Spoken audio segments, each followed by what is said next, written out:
ನಮಸ್ತೆ ಎಲ್ಲರಿಗೂ welcome back to my channel ವೇಕಂಠ ಅರಸ್ ವಿತ್ ನಿಖಿತಾ. ಇದು ಜನರಲ್ ಕಲೆಕ್ಟಿವ್ ಮತ್ತು ಟೈಮ್ಲೆಸ್ ರೀಡಿಂಗ್.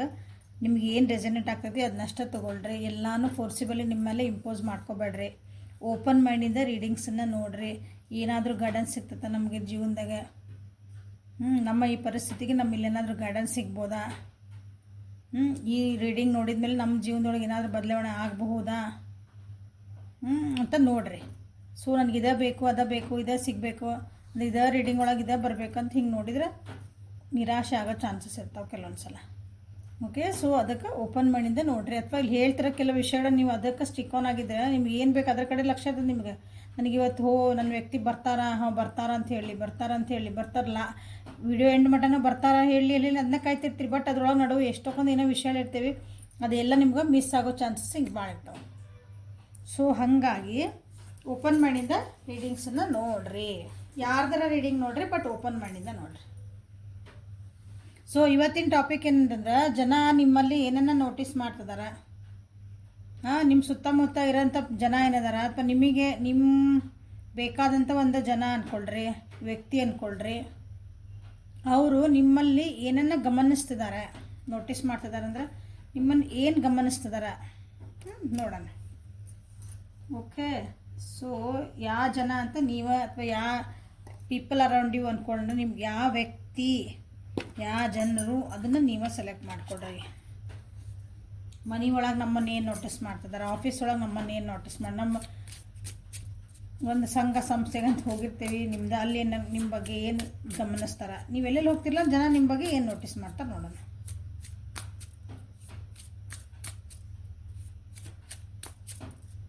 ಸೊ ಜನ ನಿಮ್ಮಲ್ಲಿ ಏನನ್ನು ಗಮನಿಸುತ್ತಾರೆ, ನೀವು ಹಿಂಗೆ ಬಂದ್ರಿ ಎಲ್ಲಿ ಹೋದ್ರಿ ಅಂದರೆ ನಿಮ್ಮಲ್ಲಿ ಏನು ಗಮನಿಸ್ತಾರೆ ಅವರು ಫಸ್ಟ್ ನೋಡೋಣ. Okay, thank you.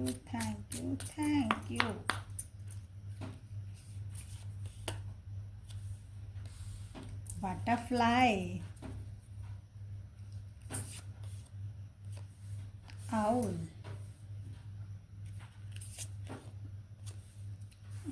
Beer,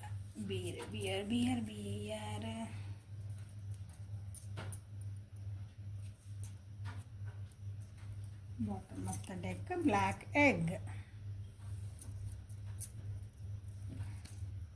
so ಜನ ನಿಮ್ಮಲ್ಲಿ ಏನನ್ನ ಗಮನಿಸ್ತಾರೆ, ನೀವೆಲ್ಲಾದರೂ ಹೋದ್ರಿ, ಎಲ್ಲಾದರೂ ಇದ್ದ ಮನೆಯೊಳಗಾಯ್ತು, ಸುತ್ತಮುತ್ತ ಜನ ಇದ್ದಾರಾಯ್ತು, ಎಲ್ಲೇ ಫಂಕ್ಷನ್ ಹೋಗ್ರಿ, ನಿಮ್ಮ ವರ್ಕ್ ಪ್ಲೇಸಲ್ಲಿ ಆಯ್ತು, ನಿಮ್ಮ ಫ್ಯಾಮಿಲಿ ಮೆಂಬರ್ಸೂ ಆಯ್ತು, ಅವರು ನಿಮ್ಮಲ್ಲಿ ಏನನ್ನು ಗಮನಿಸುತ್ತಾರೆ. ನೀವು ಅನ್ಕೊತೀರಿ ನಮ್ಮನ್ನ ಯಾರು ನೋಡ್ತಾರೆ ಬಿಡ, ನಮ್ಮನ್ನ ಯಾರು ವಿಚಾರ ಮಾಡ್ತಾರೆ, ನಮ್ಮ ಬಗ್ಗೆ ಏನು ನೋಡ್ಕೊತಿರ್ತಾರೆ, ಅಷ್ಟು ಅಬ್ಸರ್ವ್ ಯಾರು ಮಾಡ್ತಾರೆ ಅಂತಂದು ಎಲ್ಲರೂ ಎಲ್ಲನೂ ಅಬ್ಸರ್ವ್ ಮಾಡ್ತಿರ್ತಾರೆ. ಸೊ ಜನ ನಿಮ್ಮಲ್ಲಿ ಏನನ್ನು ಗಮನಿಸುತ್ತಾರೆ. Butterfly, owl, bear, bottom of the deck. Cards ತೆಗೆದುಬಿಡ್ತೇನೆ, ಆಮೇಲೆ ರೀಡಿಂಗ್ ಮಾಡೋಕ್ಕೆ ಸ್ಟಾರ್ಟ್ ಮಾಡೋಣ. ಒಂದ್ಸಲ ಸ್ಟಾರ್ಟ್ ಮಾಡಿಬಿಟ್ರೆ ಮತ್ತೆ ನಿಂದ್ರದು ಬೇಡ. ಸೊ ಜನ ನಿಮ್ಮಲ್ಲಿ ಏನನ್ನು ಗಮನಿಸುತ್ತಾರೆ. Thank you universe, thank you for the guidance. ಜನ ನಿಮ್ಮಲ್ಲಿ ಏನನ್ನು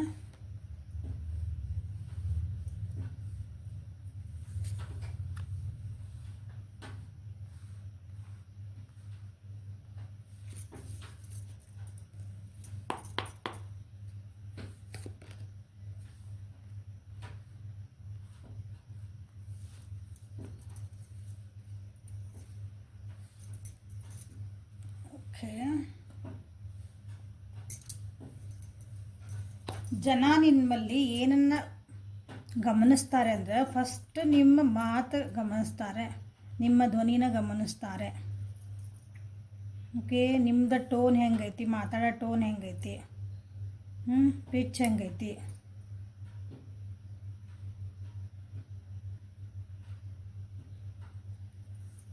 ನೀವು ಯಾವ ರೀತಿ ಮಾತಾಡ್ತೀರಿ, ಯಾರಾದರೂ ಏನಾದರೂ ಅಂದರೆ ಮಾಡಿದರೆ ಸೊ ಅದನ್ನು ಭಾಳ ಗಮನಿಸ್ತಾರೆ. ನೀವೆಲ್ಲಾದರೂ ಹೋದ್ರೆ ಬಂದರೆ ನೋಡಿರಿ.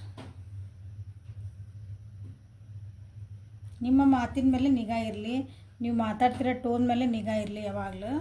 ಯಾಕಂದ್ರೆ ಜನ ಅದನ್ನು ಗಮನಿಸ್ತಾರೆ. ನೀವು ಅನ್ಕೋಬೋದು ಯಾರು ಗಮನಿಸ್ತಾರೆ ಬಿಡ, ನಾವು ಹೆಂಗಿದ್ರೆ ನಡೀತೈತಿ, ಏನು ಮಾತಾಡೋದು ನಡೀತೈತಿ, ನಮ್ಮನ್ನ ಯಾರು ಅಂದ್ರೆ ಅಷ್ಟಕ್ಕೊಂದು ಲಕ್ಷ ಯಾರು ಮಾಡ್ತಾರೆ, ಅದನ್ನ ಲಕ್ಷ ಮಾಡ್ತಿದ್ದಾರೆ.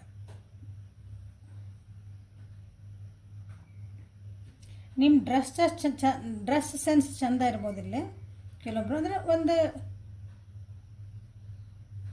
ಡಿಸೆಂಟ್ ಲುಕ್ ಅಂತಲ್ಲ, ನಾವು ಭಾಳ ಹಿಂಗೆ ಕಚಪಚ ಅಂತಲ್ಲ, ಒಂದು ಡಿಸೆಂಟ್ಸ್ ಲುಕ್, ಒಂದು ಡಿಗ್ನಿಫೈಡ್ ಲುಕ್ ನಿಮ್ಮದೇ ಇರ್ಬೋದು. ಅದನ್ನು ಅಬ್ಸರ್ವ್ ಮಾಡ್ತಾರೆ. ನೀವೇನು ಹಾಕ್ಕೊಂಬರ್ತೀರಿ, ಏನು ಡ್ರೆಸ್ ಹಾಕ್ಕೊಂಡು ಹೋಗ್ತೀರಿ ಅಂತ ಅಬ್ಸರ್ವ್ ಮಾಡ್ತಿದ್ದಾರೆ. ನಿಮ್ಮೊಳಗೆ ಭಾಳ ಬದಲಾವಣೆಗಳು ಆಗ್ತದವು. ಆ ಬದಲಾವಣೆಗಳನ್ನ ಜನ ಅಂದರೆ ನಿಮ್ಮ ಸುತ್ತ ಇರೋರು ಅದನ್ನು ಗಮನಿಸ್ತಿದ್ದಾರೆ.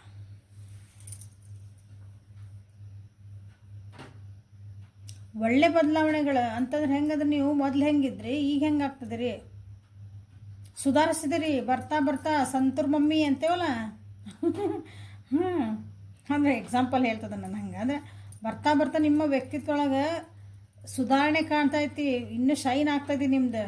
ನಿಮ್ಮ ಗುಣ, ನಿಮ್ಮ ನಡತೆ, ನಿಮ್ಮ ಮಾತು, ನಿಮ್ಮದೊಂದು ರೆಸ್ಪಾಂಡ್ ಮಾಡೋದು ರೀತಿ, ನೀವು ಎಲ್ಲ ಸಿಚುವೇಶನ್ ಹ್ಯಾಂಡಲ್ ಮಾಡೋ ರೀತಿ, ನಿಮ್ಮನ್ನು ನೀವು ಹೆಂಗೆ ಮೇಂಟೈನ್ ಮಾಡ್ಕೊತಿದ್ದೀರಿ ಅಂದರೆ ಓನ್ಲಿ ಫಿಗರ್ ಅಲ್ಲ, ನಿಮ್ಮನ್ನು ನೀವು ಮಾನಸಿಕವಾಗಿ, ದೈಹಿಕವಾಗಿ ಮತ್ತು ಭಾವನಾತ್ಮಕವಾಗಿ ನೀವು ನಿಮ್ಮನ್ನು ಹೆಂಗೆ ಮೇಂಟೈನ್ ಮಾಡ್ಕೊತೀರಿ, ಹೆಂಗೆ ನೀವು ಅವಾಗಲೂ ಬ್ಯಾಲೆನ್ಸಾಗಿ ಇಟ್ಕೊತೀರಿ, ಅದನ್ನು ಎಲ್ಲ ನಿಮ್ಮೊಳಗೆ ಆ್ಯಕ್ಚುಲಿ ಚೇಂಜ್ ಆಗ್ತದವು. ಟ್ರಾನ್ಸ್ಫಾರ್ಮೇಷನ್ ನಿಮಗೆ ಗೊತ್ತದ. ನನ್ನೊಳಗೆ ನನ್ನ ಟ್ರಾನ್ಸ್ಫಾರ್ಮೇಷನ್ ಈ ರೀತಿ ಆಗ್ತದವು, ನಾ ಚೇಂಜ್ ಆಗ್ತದೆ, ಪರಿವರ್ತನೆ ಆಗ್ತಾಯಿತ್ತು, ನಾ ಹಿಂಗೆ ಕಲಿತಾ ಇದ್ದೀನಿ. ಅದನ್ನು ಸಹ ಜನ ನಿಮ್ಮಲ್ಲಿ ಗಮನಿಸ್ತಿದ್ದಾರೆ. ನೀವು ಅಂದ್ಕೊಂಡಿರ್ಬೋದು ಯಾರು ನಮ್ಮನ್ನು ನೋಡಲ್ಲ ಅಂದರೆ ಯಾರು ಗಮನಿಸಲ್ಲ ನಮ್ಮನ್ನ ಅಂತ. We are not the centre of attraction ಅಂತೇವಲ್ಲ ಹಂಗೆ. ಬಟ್ ಇರ್ತಾರೆ ಕೆಲವೊಬ್ಬ ಜನರಿಗೆ ನೀವು ಸೆಂಟರ್ ಆಫ್ ಅಟ್ರಾಕ್ಷನ್ ನಿಮಗೆ ಗೊತ್ತಿರಲ್ಲ.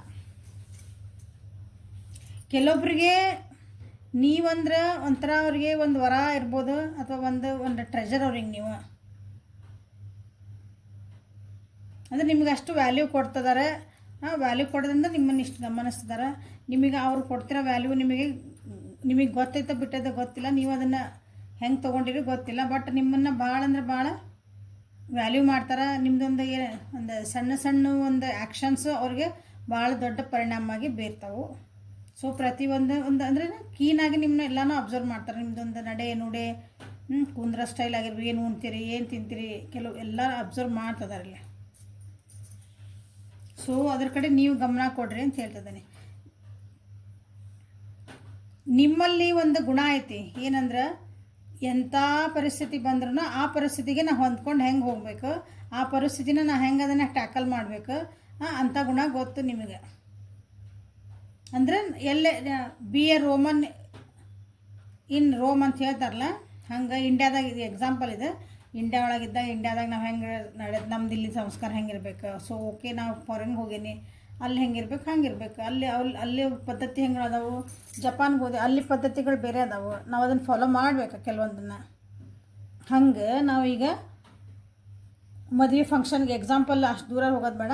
ಮದುವೆ ಫಂಕ್ಷನ್ ಒಳಗೆ ನಾವು ಹೆಂಗೆ ಡ್ರೆಸ್ಅಪ್ ಆಗಬೇಕು, ನಾವಲ್ಲಿ ಯಾವ ರೀತಿ ನಮ್ಮ ಬಿಹೇವಿಯರ್ ಇರಬೇಕು. ಓಕೆ, ಇಲ್ಲ ನಾವು ದೇವಸ್ಥಾನಕ್ಕೆ ಹೋಗೇವಿ, ಹೌದಾ, ನಾವು ದೇವಸ್ಥಾನಕ್ಕೆ ಒಂದು ಪೂಜೆ ಪುನಸ್ಕಾರ ಧಾರ್ಮಿಕ ಒಂದು ಫಂಕ್ಷನ್ ಒಳಗೆ ನಾವು ಅಟೆಂಡ್ ಆಗೀವಿ ಅಂದ್ರೆ ನಮ್ದು ಅಲ್ಲಿ ನಡತೆ ಹೆಂಗಿರ್ಬೇಕು, ನಮ್ಮ ಮನಸ್ಸು ಹೆಂಗಿರ್ಬೇಕು, ಓಕೆ, ನಮ್ದು ಅಟೆನ್ಷನ್ ಹೆಂಗಿರ್ಬೇಕು ಅಲ್ಲೇ, ಅದು ನಿಮಗೆ ಗೊತ್ತು ಹೆಂಗೆ ನಿಮಗೆ ಮಾಡ್ಬೇಕಂತ. ಅದನ್ನೆಲ್ಲನೂ ಇಲ್ಲಿ ಜನ ನಿಮ್ಮ ಬಗ್ಗೆ ಏನು ಅಬ್ಸರ್ವ್ ಮಾಡ್ತಿದ್ದಾರೆ. ಓಕೆ, ಗಮನಿಸುತ್ತಿದ್ದಾರೆ ನೋಡ್ರಿ. ಯಾರು ಗಮನಿಸ್ತಿದ್ದಾರೆ ಅಂತಂದ್ರೆ ನೋಡೋಣ ಅಂತ. ಆಮೇಲೆ ಯಾರ್ಯಾರು ನಮ್ಮನ್ನು ಯಾರು ಇಷ್ಟೆಲ್ಲ ನೋಡ್ತಿದ್ದಾರೆ ಅಂದರೆ ನಿಮ್ಮ ಸುತ್ತಮುತ್ತರ ಜನ, ಅಂದರೆ ನಿಮ್ಮ ಫ್ಯಾಮಿಲಿ ಮೆಂಬರ್ಸ್, ಎಲ್ಲರೂ ಫ್ಯಾಮಿಲಿ ಮೆಂಬರ್ಸು, ನೀವೆಲ್ಲಿ ವರ್ಕ್ ಮಾಡ್ತಿದ್ದೀರಿ ಅಲ್ಲಿ ನಿಮ್ಮ ಕೊಲೀಗ್ಸು, ಓಕೆ, ನಿಮ್ಮ ಬಾಜು ಮನೆಯವರು, ನೀವು ಓದೋ ಹುಡುಗರಾಗಿದ್ರೆ ನಿಮ್ಮ ಸ್ಕೂಲ್ ಒಳಗೆ ಅಂದ್ಕೊಳ್ರಿ. ಈಗ ಗೃಹಿಣಿಯರು ಇರ್ತೀರಿ, ಮನೆ ಒಳಗಿರ್ತೀರಿ, ನಮ್ಮನ್ನು ಯಾರು ನೋಡ್ಬೇಕು ಬಿಡ್ರಿ, ನಮ್ಮನ್ನು ಯಾರು ಅಬ್ಸರ್ವ್ ಮಾಡ್ತಾರೆ. ಹಿಂಗೆಲ್ಲ ಅಂದ್ರೆ ನಿಮ್ಮ ಆಜು ಮನೆಯವರು, ನಿಮ್ಮ ಮನೆ ಒಳಗಿರೋಂಥ ಜನನ ನಿಮ್ಮನ್ನು ಅಬ್ಸರ್ವ್ ಮಾಡ್ತಾರೆ. ನೀವು ಅವಾಗ ಹೋಗಿ ಉದಾಹರಣೆ ಒಂದು ಹೆಣ್ಮಗಳನ್ನ ತೊಗೊಂಡ್ರೆ ಮದುವೆ ಮಾಡ್ಕೊಂಡು ಬಂದಾಗ ನೀವು ಹೆಂಗಿದ್ರಿ, ಸೊ ಈಗ ಬರ್ತಾ ನೀವೇನು ಇಂಪ್ರೂವ್ಮೆಂಟ್ ಆಗ್ತದಿರಿ, ಹೆಂಗೆ ಆಗ್ತದಿರಿ, ನಿಮ್ಮ ಬಂಧು ಬಳಗ ನಿಮ್ಮನ್ನ ಅಬ್ಸರ್ವ್ ಮಾಡ್ತದೆ. ನೀವು ಅಂದ್ಕೊಂಡಿರ್ತೀರಿ ನಮ್ಮನ್ನ ಯಾರು ಅಬ್ಸರ್ವ್ ಮಾಡೋಂಗಿಲ್ಲ, ನಾವು ಮನ್ಯಾಗಿರೋರು ಅಂತೀರ, ಯಾರು ಮಾಡ್ತಾರೆ ಅನ್ನೋದು ಹಂಗೆ ಅಬ್ಸರ್ವ್ ಮಾಡ್ತಿದ್ದಾರೆ. ಸೊ ಇಲ್ಲಿ ನೀವೆಲ್ಲರ ಜೊತೆಗೆ ಹೆಂಗೆ ಮಿಂಗಲ್ ಆಗ್ತೀರಿ ಅದನ್ನ ಅಬ್ಸರ್ವ್ ಮಾಡ್ತಾರೆ. ನೀವು ಭಾಳ ಅಂದರೆ ಎಲ್ಲರನ್ನೂ ಒಂದೇ ಥರ ನೋಡೋ ವ್ಯಕ್ತಿ ಅನ್ನಿಸುತ್ತೆ, ಎಲ್ಲರ ಜೊತೆಗೂ ಮಿಂಗಲ್ ಆಗೋ ವ್ಯಕ್ತಿ ಅನ್ನಿಸುತ್ತೆ, ಎಲ್ಲರ ಜೊತೆಗೂ ಖುಷಿಯಾಗಿ ಒಂದು ಮಾತಾಡೋ ವ್ಯಕ್ತಿ ಅನ್ನಿಸುತ್ತೆ. ನೀವು ಎಲ್ಲರೂ ನಿಮ್ಮಂಗೆ ಅಂತಂದು ಒಂದು ಫೀಲ್ ಕೊಡುವಂಥ ವ್ಯಕ್ತಿ. ನೀವು ಯಾರ ಜೊತೆಗೆ ಮಾತಾಡ್ರಿ ಅವ್ರಂಗೆ ಆಗ್ಬಿಡ್ತೀರಿ. ನೀವು ಹಂಗೆ ಸಣ್ಣ ಮಕ್ಳ ಜೊತೆಗೆ ಮಾತಾಡಿದ್ರೆ ಸಣ್ಣ ಮಕ್ಳಾದಂಗೆ ಆಗ್ತೀರಿ, ದೊಡ್ಡವ್ರ ಜೊತೆಗೆ ಮಾತಾಡಿದ್ರೆ ಅವ್ರಂಗೆ ಅಷ್ಟು ಮ್ಯಾಚುರಲಿ ಮಾತಾಡ್ತೀರಿ. ಓಕೆ, ಒಬ್ರು ಕಷ್ಟ ಅಂತ ಬಂದರೆ ಓಕೆ, ಕಷ್ಟಕ್ಕೆ ಬಂದಾಗ ಅವ್ರ ಜೊತೆ ಹೆಂಗೆ ಸ್ಪಂದನೆ ಮಾಡಬೇಕು, ಎಷ್ಟು ಸಾಫ್ಟಾಗಿ ಮಾತಾಡಬೇಕು, ಅವ್ರಿಗೆ ಹೆಂಗೆ ಒಂದು ಸಾಂತ್ವನ ಹೇಳ್ಬೇಕಂತ ನಿಮಗೆ ಗೊತ್ತು. ಅದು ಇಷ್ಟ ಆಗ್ತೈತಿ ಅಲ್ಲಿ ನಿಮ್ಮ ಸುತ್ತಮುತ್ತಿರೋ ಜನರಿಗೆ. ಅದ್ರ ಬಗ್ಗೆ ಭಾಳ ಅಬ್ಸರ್ವ್ ಮಾಡ್ತಿದ್ದಾರೆ. ನೀವು ಏನೇ ಆಗಲಿ ಅನ್ನಿಸ್ತತಿ ಪಟ್ಟಂತ ಏನೋ ಹಿಂಗೆ ನಿರ್ಧಾರ ತೊಗೊಳಲ್ಲ ಅನ್ನಿಸ್ತತಿ. ನೀವು ಅಂದ್ರೆ ಒಂದು ಪರಿಸ್ಥಿತಿ ಇದ್ದಾಗ ಅದರಿಂದ ಹೊರಗೆ ಬಂದು ಸೊ ಇದನ್ನು ನಾನು ಬೇರೆ ದೃಷ್ಟಿಯಿಂದ ನೋಡಿದ್ರೆ ಹೆಂಗಿರ್ತೈತಿ ಅಬ್ಸರ್ವ್ ಮಾಡಿ. ಈಗ ಉದಾಹರಣೆ, ಮನೆಯೊಳಗೆ ಈ ಮಕ್ಳದಾರ ಅಂತ ತಿಳ್ಕೊಳ್ರಿ. ಮಕ್ಕಳು ಅದು ಬೇಡ, ಮಕ್ಳು ದೂರ ಅದ. ಮತ್ತು ಈಗ ಅತ್ತೆ ಸೊಸೆ ಜಗಳ ಮಾಡ್ಯಾರ, ಗಂಡ ಅದನ್ನು ಸಾಲ್ವ್ ಮಾಡ್ಬೇಕು, ಗಂಡ ಅನ್ನಿಸ್ಕೊಂಡಾರ. ಓಕೆ, ಅವಾಗ ಏನು ಮಾಡ್ತಾರಂದ್ರೆ ಅವರು ಉದಾಹರಣೆ ಹೇಳ್ತದನ್ನ ಇದನ್ನ, ಅವ್ರ ಗಂಡ ಅನ್ನಿಸ್ಕೊಂಡಾರ ಏನದಾರಲ್ಲ, ಅವ್ರು ಏನು ಮಾಡ್ತಾರಂದ್ರೆ ಅತ್ತಿ ಅಂತ ಅವ್ರಿಗೆ ಅಮ್ಮ ಆಗಬೇಕಲ್ಲ. ಸೊ ಓಕೆ, ತಮ್ಮ ತಾಯಿ ಅಂತ ನೋಡಲ್ಲ, ಒಬ್ಬರು ವ್ಯಕ್ತಿ ಅಂತ ನೋಡ್ತಾರೆ, ಹೆಂಡತಿನೂ ಒಬ್ಬರು ವ್ಯಕ್ತಿ ಅಂತ ನೋಡ್ಕೊಂಡು ಇದ್ರೊಳಗೆ ಸತ್ಯ ಅದು ಅಂದ್ರೆ ಕರೆಕ್ಟೇ ಅದು ತಪ್ಪೆ ಅದು ಹಂಗೆ ಅನಲೈಸ್ ಮಾಡಿ ರಿಲೇಷನ್ ಇಟ್ಕೊಳಲ್ಲ. ಅಂದ್ರೆ ಹೊರಗೆ ನಿಂತ ನಾನಿಲ್ಲಿ ಮಗ ಅದೇನಲ್ಲಿ ಗಂಡ ಅದೇ ಅಂತ ನೀವು ನೋಡ್ಕೊಳಲ್ಲ. ಸೊ ಈಗ ಬಂದಾರ ನನ್ನ ಹತ್ರ ಕರೆಕ್ಟ್ ಅದು ತಪ್ಪೆ ಅದು ಹಿಂಗೆ ಅನಲೈಸ್ ಮಾಡ್ತೀರಿ. ಅದು ಹೊರಗಿನ ವ್ಯಕ್ತಿಯಾಗಿ ನಿಂತ್ಕೊಂಡು ನೀವು ಅದನ್ನು ಅಬ್ಸರ್ವ್ ಮಾಡಿ ನೀವು ಅದಕ್ಕೆ ಕರೆಕ್ಟ್ ಪರಿಹಾರಗಳನ್ನ ಅಥವಾ ಅದಕ್ಕೊಂದಿನ ಸೊಲ್ಯೂಷನ್ ಹುಡುಕ್ತೀರಿ ಅನ್ನಿಸ್ತತಿ. ಇದನ್ನು ಅಬ್ಸರ್ವ್ ಮಾಡ್ತಾರೆ. ನೀವು ಮಾಡೋ ರೀತಿನೇ ಹೆಂಗೈತಿ ಅಂತ ಅಬ್ಸರ್ವ್ ಮಾಡ್ತಾರೆ. ಅಂದರೆ ನಿಮಗೆ ಇಷ್ಟೆಲ್ಲ ಮಾಡೋಕೆ ಹೆಂಗೆ ಸಾಧ್ಯ ಇಲ್ಲ ಕೆಲವೊಬ್ರು ಅಂತಂದೆ. ಕೆಲವೊಬ್ರು ಅನ್ನಿಸ್ತತಿ ಇಲ್ಲೇ ಕೆಲವೊಬ್ರು ಹಿಂಗದಿರಿ, ಕೆಲವೊಬ್ರು ಹೆಂಗದಿರಿ ಅಂತಂದ್ರೆ ಇಲ್ಲೇ ನಮಗೆ ಯಾಕೆ ಬೇಕಾಗಿಲ್ಲ, ನಂದ ಮನೆ ಸಮಸ್ಯೆ ಇರುವಲ್ಲಕ್ಕ ನನಗೆ ಬೇಕಾಗಿಲ್ಲ, ನನಗೆ ನಂದು ಅಲ್ಲೇ ಅಲ್ಲ ಅನ್ನೋರ್ಗತ್ತೇನೆ ಎದುರಿಲ್ಲ ಒಬ್ಬೊಬ್ಬರು. ಸೊ ನಿಮ್ಮದು ಬಿಹೇವಿಯರ್ ನಾನು ಹೇಳ್ತಿದ್ದೇನೆ, ನಿಮ್ಮ ಬಿಹೇವಿಯರ್ ಅದಕ್ಕೆ ಏನೇನು ಅಬ್ಸರ್ವ್ ಮಾಡ್ತಂದ್ರೆ ಎಲ್ಲ ನೀವೇನು ಮಾಡ್ತಿದ್ದೀರಿ, ಹಿಂಗೋದಿರಿ ಹಂಗೋದಿರಿ, ಯಾರ್ಯಾರು ಹೆಂಗದಿರಿ ನೋಡ್ಕೊಳ್ರಿ. ಅದನ್ನೆಲ್ಲ ಅಬ್ಸರ್ವ್ ಮಾಡ್ತಿದ್ದಾರೆ, ಗಮನಿಸ್ತಿದ್ದಾರೆ ಜನ, ನಿಮ್ಮ ಸುತ್ತಮುತ್ತ ಇರುವಂಥವರು, ಪೀಪಲ್ ಅರೌಂಡ್ ಯು. ನಾ ಹೇಳ್ದಂಗೆ ಆಗಲೇ ಫಸ್ಟ್ ಹೆಂಗಿದ್ರಿ ಈಗ ಹೆಂಗೆ ನಿಮ್ಮೊಳಗೆ ಟ್ರಾನ್ಸ್ಫಾರ್ಮೇಷನ್ ಆಗೈತಿ. ಕೆಲವೊಬ್ರು ಏನಿಸ್ತೈತಿ ನೀವೇನೋ ಅವರಿಗೆ ಒಂಥರ ಮೊದಲಿಂದ ನನಗೆ ಗೊತ್ತಿರೋ ವ್ಯಕ್ತಿನೇ ಅಂತ ಅವ್ರಿಗೆ ಅನ್ನಿಸ್ತಾ ಐತಿ. ನಿಮ್ಮೊಳಗಿರೋಂಥ ಬುದ್ಧಿ ಜಾಣ್ಮೆನ ಅಬ್ಸರ್ವ್ ಮಾಡ್ತಿದಾರೆ ಅವರು. ನೀವು ಕಳೆದ ಹೋದ್ರೆ ಕೆಲವೊಂದು ಘಟನೆಗಳು ಹೋಗಿರ್ತಾವಲ್ಲ, ಅದನ್ನು ನೀವು ಈಗ ಏನು ಯಾವ ರೀತಿ ಅದನ್ನು ಈಗ ಟ್ಯಾಕಲ್ ಮಾಡ್ತೀರಿ ಅಂದರೆ ಪ್ರತಿಯೊಂದು ವಿಷಯ ಬಂದಾಗ ನೀ ಹಿಂಗೆ ಮಾಡಿದ್ದೆಲ್ಲ, ನೀ ಹಿಂಗೆ ಮಾಡಿ ಇರ್ತಾರೋ ಒಬ್ರಂಗೆ. ಅದು ಮರ್ತು ಹೋಗ್ಬಿಡಂಗಿಲ್ಲ, ಅದನ್ನು ಪದೇ ಕೆದಕಿ ನೀ ಹಿಂಗೆ ಮಾಡಿದ್ದಿ ನೆನೆಸ್ಕೊತಿರ್ತಾರೆ. ನೀವು ಹೋಗಿದ್ದ ಘಟನೆಗಳನ್ನು ಹೆಂಗೆ ಹ್ಯಾಂಡಲ್ ಮಾಡ್ತೀರಿ ಅದನ್ನು ಅಬ್ಸರ್ವ್ ಮಾಡ್ತಿದ್ದಾರೆ. ಅಂದರೆ ಅವ್ರಾಗೇನೋ ವಿಷಯಗಳು ಬಂದಾಗ ಏನಾದರೂ ಬಂದಾಗ, ಯಾಕಂದ್ರೆ ಆಲ್ರೆಡಿ ಇಲ್ಲೇ ಕೆಲವೊಂದು ನೋವಿನ ಸಂಗತಿಗಳು ನಿಮ್ಮ ಜೀವನದಾಗ ಹೋಗ್ಯಾವ ಅನ್ನಿಸ್ತೈತಿ. ನೋವು ಪಟ್ಟಿರಿಲಿ, ಭಾಳ ಬೇಜಾರಾಗಿರಿ, ಎಮೋಷ್ನಲಿ ವಿಡ್ರಾ ಆಗಿರಿ ನನ್ನ ವ್ಯೂವರ್ಸ್ ಭಾಳ ಮಂದಿ. ಸೊ ಅದನ್ನು ಈಗ ಕೆಲವೊಬ್ರು ಜನ ಅದಾರಲ್ಲ, ಇದನ್ನು ಬಂದಾಗ ನಿಮ್ಮದು ಜೀವನದಾಗ ಒಬ್ರನ್ನ ಯಾರನ್ನೋ ಕಳ್ಕೊಂಡಿರಿ ಅಂದ್ಕೊಳ್ರಿ, ಜೀವನದಾಗ ಏನೋ ಭಾಳ ನೋವಿನ ಸಂಗತಿ ಆಗೈತಿ ನಿಮ್ಮ ಜೀವನದಾಗ ಅಂತಂದ್ರೆ ಅದನ್ನು ಯಾರಾದರೂ ಬಂದು ಪದೇ ಹೇಳಬೇಕಾರೆ ನೀವು ಅದನ್ನು ಹೆಂಗೆ ತೊಗೊತೀರಿ, ಅದಕ್ಕೆ ಏನು ರಿಯಾಕ್ಷನ್ ಕೊಡ್ತೀರಿ ಅದನ್ನು ಸಹ ಜನ ನಿಮ್ಮಲ್ಲಿ ಗಮನಿಸ್ತಿದ್ದಾರೆ. ನೀವು ಅಂದ್ಕೊಂಡಿರ್ಬೇಕು ಏನಿಲ್ಲ, ನಾ ಹೆಂಗೆ ಆತ್ರೇನ ಬಿಟ್ರೇನ, ನಾ ಹೆಂಗೆ ಕೂಗಾಡಿದ್ರೇನು, ಯಾರು ಏನು ಮಾಡಿದ್ರು ಯಾರು ನೋಡ್ತಾರೆ ನನಗೆ. But everybody is observing. Meditative ವ್ಯಕ್ತಿ ಅನ್ನಿಸ್ತೈತಿ ನೀವು ಕೆಲವೊಬ್ಬರಿಗೆ. ಕೆಲವೊಂದು ಟೈಮ್ ನಂಗೆ ಭಾಳ ಸೈಲೆಂಟ್ ಆಗ್ತೀರ ಅನ್ನಿಸ್ತೈತಿ. ನಿಮ್ಮ ಸೈಲೆನ್ಸ್ ಅರ್ಥ ಮಾಡ್ಕೊಳಕ್ಕೂ ಕೆಲವೊಬ್ರಿಗೆ ಆಗಕತ್ತಿಲ್ಲ. ಅದನ್ನು ನಿಮ್ಮ ಸೈಲೆನ್ಸನ್ನು ಅಬ್ಸರ್ವ್ ಮಾಡ್ತಿದ್ದಾರೆ. ಯಾವಾಗ ನೀವು ಸುಮ್ಮನೆ ಇರ್ತೀರಿ, ಯಾವಾಗ ಮಾತಾಡ್ತೀರಿ.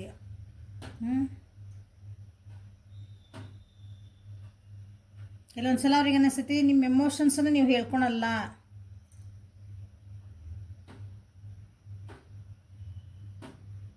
ನಿಮ್ಗೆ ಆಗಿದ್ದ ನೋವುಗಳು ಮನೆ ಒಳಗೆ ಆಗಿದಂಥ ಕೆಲವೊಂದು ನಿಮ್ಗೆ ಆಗಿದಂಥ ಭಾಳ ನೋವು ಅಂದ್ರೆ ನೋವು. ಕೆಲವೊಬ್ರಿಗೆ ಡೈವರ್ಸ್ ಆಗಿರ್ಬೇಕು, ಸಪ್ರೇಷನ್ ಆಗಿರ್ಬೇಕು,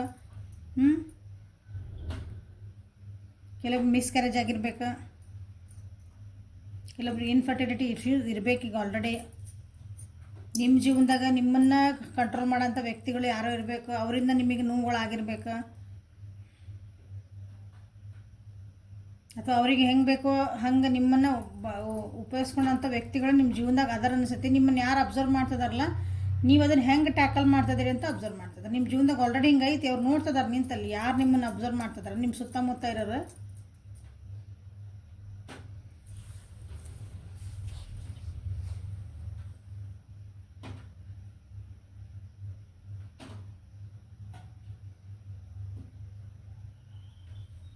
ನೀವು ಏನೇ ಕಷ್ಟ ಬಂದರೂ ಏನೇನು ಇಷ್ಟೆಲ್ಲ ನೋವಿದ್ರೂ ಸಹ ನೀವು ಜೀವನದಾಗ ಮೂವ್ ಆನ್ ಆಗಿ ಕಲ್ತೀರಿ.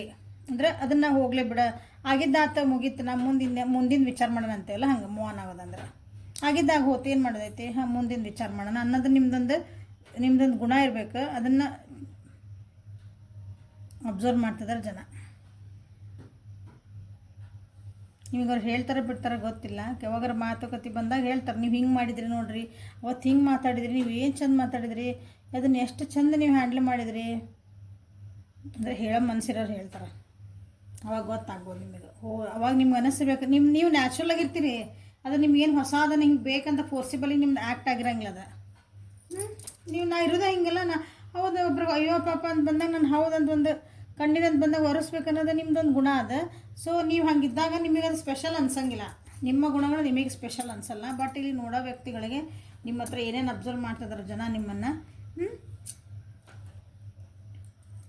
ಮನೆ ಒಳಗೆ ಕೆಲವೊಬ್ರಿಗಿಲ್ಲೇ ನಿಮ್ಮ ಮನೆ ಒಳಗೆ ಅಂದ್ರೆ ನಿಮ್ಮದು ಮನೆತನ ಕುಟುಂಬ ಏನೈತಲ್ಲ ಅದ್ರೊಳಗೆ ಭಾಳ ದುಃಖಕರ ಸಂಗತಿಗಳಾಗ್ಯಾವ ಅನಿಸ್ತತಿ. ಮನೆ ಒಳಗನೆ ಕೆಲವೊಂದು ಮನಸ್ತಾಪಗಳು ನಡೆದಾವ ಅನಿಸ್ತತಿಲ್ಲೇ. ಬಟ್ ಅದನ್ನು ನೀವು ಚೆನ್ನಾಗಿ ಹ್ಯಾಂಡಲ್ ಮಾಡ್ತಿದ್ದೀರಿ ಅನಿಸ್ತತಿ. ಅದನ್ನು ಅಬ್ಸರ್ವ್ ಮಾಡ್ತಿದಾರಲ್ಲಿ. ನೀವು ಅದನ್ನು ಹೆಂಗೆ ಹ್ಯಾಂಡಲ್ ಮಾಡ್ತೀರಿ ಮತ್ತು ಅದನ್ನು ಹೆಂಗೆ ಒಗ್ಗೂಡಿಸ್ತೀರಿ.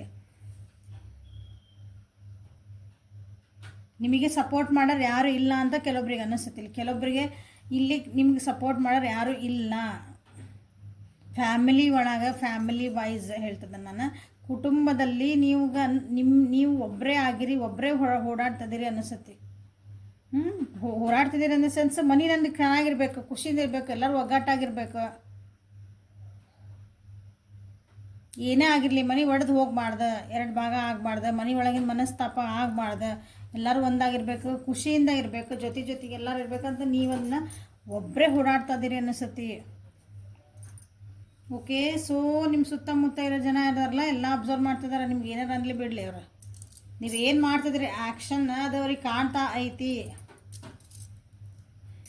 ನೀವು ಸೈಲೆಂಟ್ ಆದರೂ ಕಾಣ್ತೈತಿ, ನೀವು ಆ್ಯಕ್ಷನ್ ತೊಗೊಂಡ್ರೆ ಕಾಣ್ತೈತಿ. ಓಕೆ, ನೀವು ಹತ್ರನೂ ಕಾಣ್ತೈತೆ ಅವರಿಗೆ. ಇದನ್ನೆಲ್ಲನೂ ಜನ ನಿಮ್ದು ಅಬ್ಸರ್ವ್ ಮಾಡ್ತಿದ್ದಾರೆ. ಯಾರ್ಯಾರು ನಿಮ್ಗೆ ನನಗೇನು ಅವ್ರು ಯಾರು ನೋಡಕತ್ತಿಲ್ಲ ಬಿಡು, ನಾ ಹತ್ತಿದ್ದು ಯಾರಿಗೂ ಗೊತ್ತಾಗಲ್ಲ, ನಾ ಚೀರಾಡಿದ್ದು ಗೊತ್ತಾಗಲ್ಲ, ಯಾರಿಗಾರ ಬೈದಿದ್ದು ಗೊತ್ತಾಗಲ್ಲ ಅಂದ್ರೆ ಕೆಲವೊಬ್ರು ಅದಿರಿಲ್ಲಿ ಹಿಂಗೆ ಭಾಳ ಡಿಮಾಂಡಿಂಗ್ ಅದಿರಿ, ಭಾಳ ಕೂಗಾಡೋರು ಅದಿರಿಲ್ಲಿ. ಅದನ್ನು ಅಬ್ಸರ್ವ್ ಮಾಡ್ತಿದ್ದಾರೆ ಜನ. ನೀವು ಜನ ಅಂದರೆ ಹೊರಗಿನ ಜನ ಅಂತ ಹಿಂಗೆ ಅನ್ಕೊಬೇಡ್ರಿ. ಪೀಪಲ್ ಅರೌಂಡ್ ಯು, ನಿಮ್ಮ ಸುತ್ತಮುತ್ತ ಇರುವಂಥ ವ್ಯಕ್ತಿಗಳು ಅಂದ್ಕೊಂಬಿಡ್ರಿ ಅದನ್ನ. ಕೆಲವೊಂದು ಸಲ ನೀವು ಭಾಳ ಅನ್ಫ್ರೆಂಡ್ಲಿ ಆಗ್ತೀರಿ ಅಂದರೆ ಎಲ್ಲರಿಗೂ ರೂಡಾಗಿ ಬಿಹೇವ್ ಮಾಡ್ತೀರಿ ಅನಿಸ್ತತಿ. ಬಟ್ ಅದ್ರ ಉದ್ದೇಶ ಚೆನ್ನಾಗಿರ್ಬೋದು ಅಂತ ನಾನು ಅನ್ಕೊತೇನೆ. ಯಾಕಂದ್ರೆ ನಿಮಗೆ ಹೆಂಗೆ ಬೇಕೋ ಹಂಗೆ ನೀವು ಅದನ್ನು, ಇಲ್ಲ ನನಗೆ ಇದು ಕೆಲಸ ಆಗ್ಬೇಕಂದ್ರೆ ನೀವು ಏನು ಬೇಕಾದ್ರೂ ಮಾಡ್ತೀರಿ ಅನಿಸುತ್ತೆ. ಅದನ್ನು ಅಬ್ಸರ್ವ್ ಮಾಡ್ತಾರೆ ಜನ.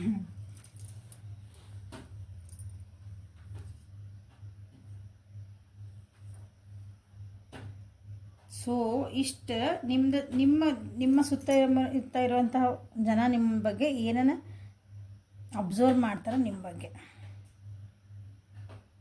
ಹೆಲ್ಪ್ಫುಲ್ ಆತಂತನೇ ಅನ್ಕೊತಾನೆ. ಇಲ್ಲೇ ನೋಟಿಸ್ ಮಾಡ್ತಾರಂದ್ರೆ ಅದು ಹಿಂಗೆ, ಇವ್ರು ಹಿಂಗೆ ಅದಾರ, ಇದನ್ನು ಇವ್ರು ಹಿಂಗೆ ಅಂದರೆ ಇವ್ರು ಹಿಂಗೆ ಹ್ಯಾಂಡಲ್ ಮಾಡಿದ್ರೆ ಸೊ ನೆಕ್ಸ್ಟ್ ಟೈಮ್ ನಾನು ಇವ್ರ ಜೊತೆ ಹೆಂಗೆ ಬಿಹೇವ್ ಮಾಡ್ಬೇಕಂತ ನೋಟಿಸ್ ಅವ್ರು ನಮ್ಮನ್ನ ಅಬ್ಸರ್ವ್ ಮಾಡಿ ಏನು ಮಾಡ್ತಾರ್ರಿ ಅಂತ ಕೇಳ್ಬೋದು ನೀವು. ಇಲ್ಲಿ ಯಾರು ಅಬ್ಸರ್ವ್ ಮಾಡ್ತಿದಾರೆ ಅಂತ ನೀವು ಅಬ್ಸರ್ವ್ ಮಾಡೋರು ಏನು ನಿಮ್ಗೆ ಮಾಡ್ತಾರೆ ಅಂತಂದ್ರೆ ನೆಕ್ಸ್ಟ್ ಟೈಮ್ ನಿಮ್ಮ ಜೊತೆಗೆ ಹೆಂಗೆ ಬಿಹೇವ್ ಮಾಡ್ಬೇಕಂತ ವಿಚಾರ ಮಾಡ್ತಾರೆ ಅವರು.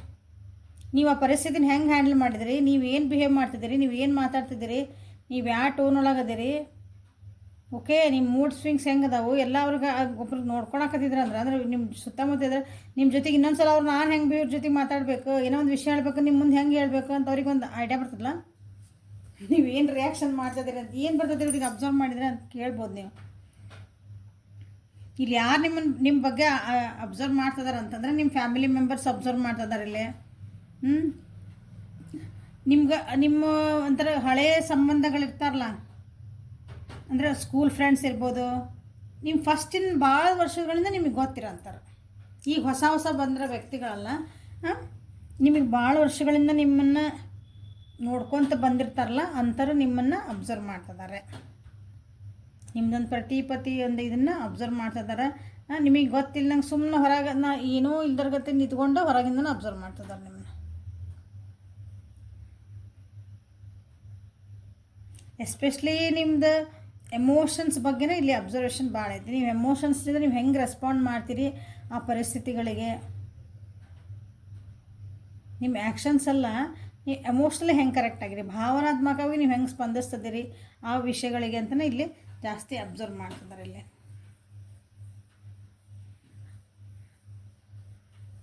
ಓಕೆ, ಯಾರು ಅಬ್ಸರ್ವ್ ಮಾಡ್ತಿದ್ದಾರೆ ಅಂತ ಗೊತ್ತಾಯ್ತು, ನಿಮ್ಗೆ ಏನೇನು ಅಬ್ಸರ್ವ್ ಮಾಡ್ತಿದ್ದಾರೆ ಅಂತ ಗೊತ್ತಾಯ್ತು. ಸೊ ಸ್ವಲ್ಪ ಏನಾದರೂ ಹೆಚ್ಚು ಕಮ್ಮಿ ಇತ್ತಂದ್ರೆ ಅದನ್ನ ಸುಧಾರಿಸ್ಕೊಳ್ರಿ. ಓಕೆ, ಕೆಲವೊಂದು ಸಲ ನಮ್ಮ ಸಂಬಂಧಗಳು ಅದರಿಂದ ಕೆಡುವಂಥ ಚಾನ್ಸಸ್ ಇರ್ತೈತಿ. ಸೊ ಇದನ್ನು ನಿಮ್ದು ಹೌದು ನಾ ಹಿಂಗೆ ಮಾತಾಡ್ತಿದ್ದೆ, ನಾ ಮಾತಾಡೋದು ಅಬ್ಸರ್ವ್ ನನಗೆ ಗೊತ್ತಿಲ್ಲ ಅಂದ್ರೆ ಇನ್ನೊಂದು ಸ್ವಲ್ಪ ಸಾಫ್ಟಾಗಿ ಮಾತಾಡೋದು ಕಲೀರಿ. ಮಾತಾಡೋಂಗಾಗಿಲ್ಲ ಅಂದ್ರೆ ಸುಮ್ಮನೆ ಇದ್ಬಿಡ್ರಿ. ಯಾಕಂದ್ರೆ ಇಲ್ಲಿ ಬಂದಿರೋದು ವಿಶುದ್ಧಿ ಚಕ್ರ ಬಂದುಬಿಡೋದು ನಿಮಗಿಲ್ಲಿ. ಸೊ ನಿಮ್ಮ ಮಾತಿನ ಇಂಪಾರ್ಟೆಂಟ್ಲಿ ಮಾತಿನ ಕಡೆ ಗಮನ ಇರಲಿ. ನಿಮ್ಮೊಳಗೆ ಏನು ಚೇಂಜಸ್ ಆಗ್ತದವೋ ಅದ್ರ ಬಗ್ಗೆ ಗಮನ ಇರಲಿ. ಯಾಕಂದ್ರೆ ಯಾರು ಅಬ್ಸರ್ವ್ ಮಾಡ್ತಿದಾರಲ್ಲ ನಿಮ್ಮನ್ನ, ಯಾರು ನಿಮ್ಮನ್ನು ಗಮನಿಸ್ತಿದಾರೆ ಅವರು ನಿಮಗೆ ಭಾಳ ಬೆಲೆ ಕೊಡೋಂಥ ವ್ಯಕ್ತಿಗಳು. ಅವರಿಗೆ ನೀವು ಅವ್ರು ನಿಮ್ಗೆ ಪ್ರಯಾರಿಟಿ ಲಿಸ್ಟ್ ಒಳಗೆ ನೀವು ಅದೀರಿ. ಓಕೆ, ಈಗ ನಮ್ಮ ತಂದೆ ತಾಯಿ ಫಸ್ಟ್ ನಾ ಪ್ರಯಾರಿಟಿ ಕೊಡ್ತೀನಿ, ನನ್ನ ಹೆಂಡತಿಗೆ ನನ್ನ ಮಕ್ಳಿಗೆ ಕೊಡ್ತೀನಿ ಹಿಂಗೆ ಅಂತಾರಲ್ಲ, ಹಂಗೆ ಪ್ರಯಾರಿಟಿ ಲಿಸ್ಟ್ ಒಳಗೆ ನೀವು ಅದೀರಿ. ಸೊ ಅಂಥ ವ್ಯಕ್ತಿಗಳು ನಿಮ್ಮನ್ನು ಅಬ್ಸರ್ವ್ ಮಾಡ್ತಿದ್ದಾರೆ. ಓಕೆ, ಸೊ ಹೆಲ್ಪ್ಫುಲ್ ಆತು ಅನ್ಕೊತೀನಿ. ಲೈಕ್ ಮಾಡಿರಿ, ಶೇರ್ ಮಾಡಿರಿ, ಸಬ್ಸ್ಕ್ರೈಬ್ ಮಾಡಿರಿ. ಪರ್ಸ್ನಲ್ ರೀಡಿಂಗಿಗೆ ವಾಟ್ಸಪ್ಪಿಗೆ ಮೆಸೇಜ್ ಮಾಡಿರಿ. Thank you. Have a great day.